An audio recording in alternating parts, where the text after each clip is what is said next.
Hello guys, আসসালামু আলাইকুম। আশা করি সবাই ভালো আছেন। আজকে যে টপিকটা নিয়ে আলোচনা করব সেটা হচ্ছে আপনারা যারা ক্লাস 9-এ পড়েন, 10-এ পড়েন, এসএসসি পরীক্ষার্থী আছেন, তাদের কিন্তু বিজ্ঞান বইয়ের যে প্রথম চ্যাপ্টার আছে সেই চ্যাপ্টারটা নিয়ে আজকে আলোচনা করব। চ্যাপ্টারটার নাম হচ্ছে উন্নতর জীবনধারা, অর্থাৎ আমরা কিভাবে আমাদের জীবনকে উন্নতর করতে পারি, উন্নতভাবে জীবনযাপন করতে পারি, সেই টপিক নিয়ে আজকে আলোচনা হবে। সো প্রথমে যে জিনিসটা আছে সেটা হচ্ছে খাদ্য ও পুষ্টি। সেই জিনিসটা নিয়ে আমরা আলোচনা করব।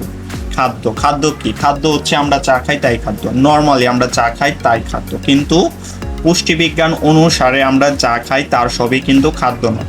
তাহলে আমরা নর্মালি বলতে পারি যে আমরা যা খাই তাই খাদ্য, কিন্তু পুষ্টিবিজ্ঞান অনুসারে আমরা সেটা বলতে পারবো না। তাহলে আমরা পুষ্টিবিজ্ঞান অনুসারে কি বলতে পারবো?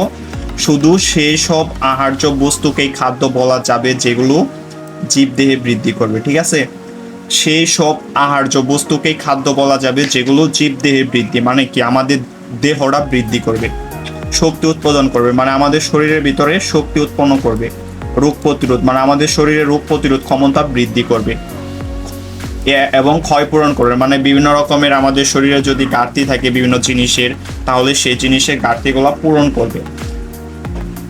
সেম কথাই দেহের পুষ্টি সাধন করবে, অর্থাৎ দেহের পুষ্টি সাধন করবে, তাকে মূলত আমরা খাদ্য বলতে পারবো। তাহলে 4-5টা জিনিস আমাদের অবশ্যই লাগবে। সেটা হচ্ছে সেই সব আহার্য বস্তুকে খাদ্য বলতে পারবো যারা জীবদেহে বৃদ্ধি করবে, শক্তি উৎপাদন করবে, রোগ প্রতিরোধ ক্ষমতা বৃদ্ধি করবে এবং ক্ষয়পূরণ করবে, এক কথায় পুষ্টি সাধন করবে, তাকেই কিন্তু আমরা খাদ্য বলতে পারবো। ঠিক আছে, আশা করি খাদ্য বিষয়টা আপনারা বুঝতে পারছেন। তারপর হচ্ছে পুষ্টির ইংরেজি শব্দ হচ্ছে নিউট্রিশন। ঠিক আছে, নিউট্রিশনের বাংলা হচ্ছে পুষ্টি।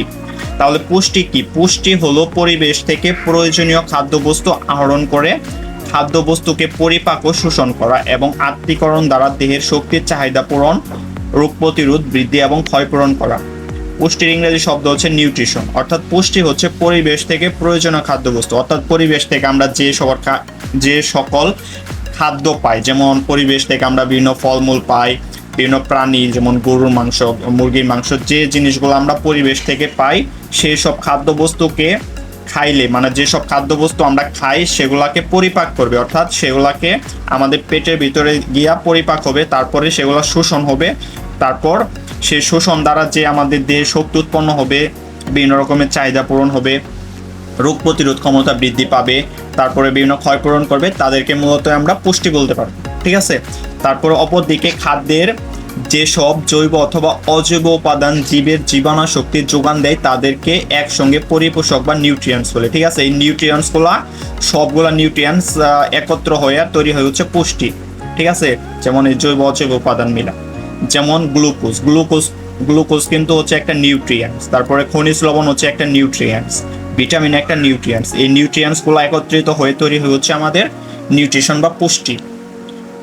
অর্থাৎ গ্লুকোজ, খনিজ লবণ, ভিটামিন ইত্যাদি হচ্ছে নিউট্রিয়েন্টস বা পরিপোষক। নিউট্রিয়েন্টস হচ্ছে ইংলিশ শব্দ, বাংলা হচ্ছে পরিপোষক। পরিপোষকের পরিপাকের প্রয়োজন না, তাহলে গ্লুকোজের কি আমাদের পরিপাকের প্রয়োজন হয় না, খনিজ লবণেরও পরিপাকের প্রয়োজন হয় না, ভিটামিনেরও পরিপাকের প্রয়োজন না, পরিপাকের প্রয়োজন হয় হচ্ছে পুষ্টি। তারপরে প্রাণীরা খাদ্যের মাধ্যমে পরিপোষক গ্রহণ করে। প্রাণীরা খাদ্যের মাধ্যমে, মানে আমরা মানুষ মূলত খাদ্যের মাধ্যমে আমাদের পরিপোষক গ্রহণ করে থাকি। আমরা বলতে পারি খাদ্যের কাজ প্রধানত 3টা। তাহলে খাদ্যে আমরা যে খাবার খাই সেই খাদ্যগুলো আমাদের দেহে কী রকম কাজ করে, সেই কাজ হচ্ছে প্রধানত 3টা।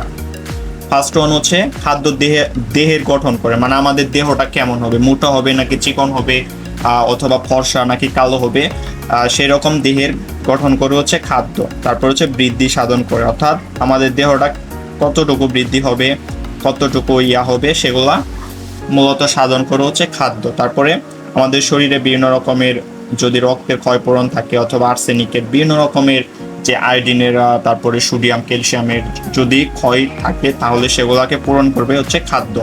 তারপরে বিভিন্ন ধরনের রক্ষণাবেক্ষণ করে থাকে হচ্ছে খাদ্য। তারপরে নাম্বার 2 হচ্ছে খাদ্য দেহের তাপ উৎপন্ন করে, অর্থাৎ আমাদের দেহের যে তাপ থাকে, অর্থাৎ আমাদের দেহের যে তাপমাত্রা, সেটা মূলত নিয়ন্ত্রণ করে হচ্ছে খাদ্য। যদি আমরা খাবার না খাই তাহলে কিন্তু আমরা মারা যাবো, অর্থাৎ আমাদের দেহে কোনো তাপ থাকবে না। যদি আমাদের দেহে তাপ না থাকে তাহলে আমরা বেঁচে থাকতে পারবো না। ঠিক আছে? তার জন্য বেঁচে থাকার জন্য আমাদের খাদ্য খেতে হবে, সেই খাদ্য থেকে আমাদের শরীরে তাপ উৎপন্ন হবে। তারপর হচ্ছে কর্মশক্তি প্রদান করে, অর্থাৎ আমাদের কাজ করার সামর্থ্য যোগায়। আমরা যে কাজ করব সেই সামর্থ্য যোগায় হচ্ছে খাদ্য। নাম্বার 3 হচ্ছে খাদ্য রোগ প্রতিরোধ করে, অর্থাৎ আমাদের দেহের ভিতরে কোনো রোগ হলে যদি আমরা ভালো খাবার খাই তাহলে সেই রোগের বিরুদ্ধে মানে লড়াই করে সেটাকে মূলত প্রতিরোধ করে। তারপরে দেহকে সুস্থ রাখে, খাদ্য খাইলে আমরা সুস্থ থাকি, আর খাবার না খাইলে আমরা অসুস্থ হয়ে পড়ি। তাই দেহকে সুস্থ রাখার জন্য খাবার খাওয়া খুবই প্রয়োজন। তারপরে দেহকে সবল রাখে খাদ্য। তারপরে কর্মক্ষম রাখে, অর্থাৎ কাজ করার সবসময় মুড রাখে এই খাদ্য। সো আমাদের সবসময় নিয়মিতভাবে পরিমিত খাবার গ্রহণ করা উচিত। আজকের টপিকটা এই পর্যন্ত।